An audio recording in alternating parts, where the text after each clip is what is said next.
तर कोरोनामुळे मृत्यू झालेल्या कुटुंबियांना अद्याप पैसे दिलेले नाही। सुधीर मुनगंटीवारांची विधानसभेत नाराजी पाहायला मिळते। मृतांच्या कुटुंबियांना 50,000 रुपये देण्याची घोषणा केली होती असं देखील मुनगंटीवारांनी म्हटलंय। संबंधित कुटुंबियांना आर्थिक मदत द्यावी असं देखील सुधीर मुनगंटीवारांनी म्हटलं।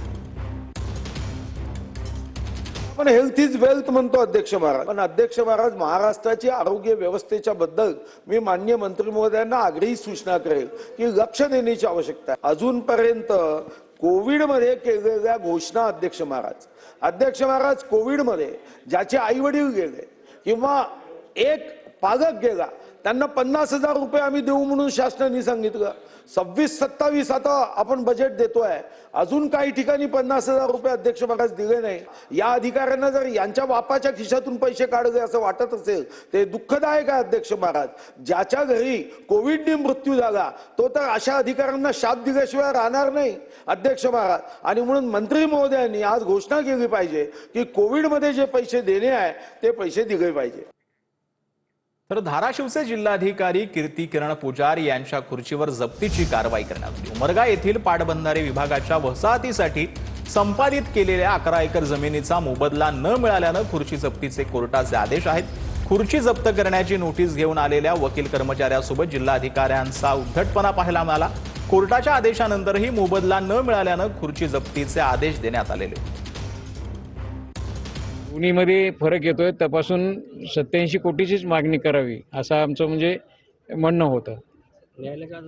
न्यायालयाच्या नाही त्याने बोलता असं म्हणले की न्यायालय का आदेश कसा करतो हे आम्हाला माहिती आहे। म्हणजे हा एका दृष्टीनं न्यायालयाच्या आदेशाचा अवमानच आहे। नाही आता थोडा वेळ थांबा म्हणले, जप्ती करायची प्रत्यक्ष म्हणून सांगितल्यानंतर थोडा वेळ थांबा म्हणून सांगून बाहेर गेलेले आहेत। त्यामुळं येईपर्यंत थांबून आज प्रत्यक्ष जप्ती करायचं म्हणून आम्ही थांबलेलो आहोत। तर पुण्याच्या स्वारगेटमधील महिलेवरील अत्याचाराच्या घटनेला 1 वर्ष पूर्ण झालंय। स्वारगेट बसस्थानकावर 26 वर्षीय तरुणीवरती लैंगिक अत्याचार झाल्यानं महाराष्ट्रात खळबळ उडालेली होती। वर्ष उलटल्यानंतरही स्वारगेट बसस्थानकावर सुरक्षा रक्षक नसल्याने आता महिलांच्या सुरक्षेबाबत नागरिकांकडून शंका व्यक्त केली जाते। प्रवाशाने कायमच गजबजलेल्या स्वारगेट बसस्थानकावरती सध्या मी आहे। याच बसस्थानकावरती 1 वर्षापूर्वी 26 वर्षीय तरुणीवरती भल्या पाटे बलात्कार झाल्याच्या नंतर अवघा महाराष्ट्र हादरलेला होता।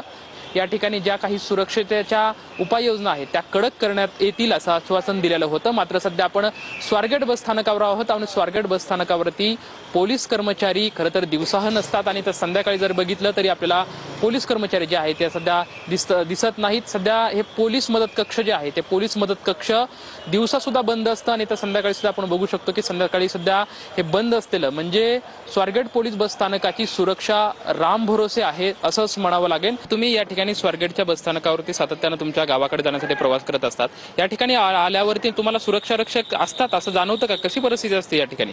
सर जाणवतं, पण जे चौकशी जी त्यांनी जे केलेली असते त्या ठिकाणी ते दिसून येत नाहीत आपल्याला। तुम्ही सर्व महिला या ठिकाणी आहेत, काही सुरक्षित असं वातावरण वाटतं का इथे? सुरक्षित हवंय, संरक्षण हवे महिलांसाठी, कारण कोणी बाथरूमला वगैरे जाते, एकटी बाई जाते, कोणी एकटीच प्रवास करते, कोणतरी हवंय एवढं। पण सध्या तसं दिसत नाही स्वारगेट वरती, नाही दिसत, कोणच नाही दिसत आता। बिकॉज ट्रॅव्हलिंग तर 4-3 वाजता तर येतो, म्हणजे मी तरी येते कधी कधी, तर बिकॉज सेफ तर वाटत नाही कधी कधी, तर तिकडे जाते वेळेस पण थोडंफार म्हणजे ऑटोमध्ये किंवा जाण्यात फक्त ही वाटतं, म्हणजे जाण्यासाठी पण एवढं कम्फर्टेबल वाटत नाही।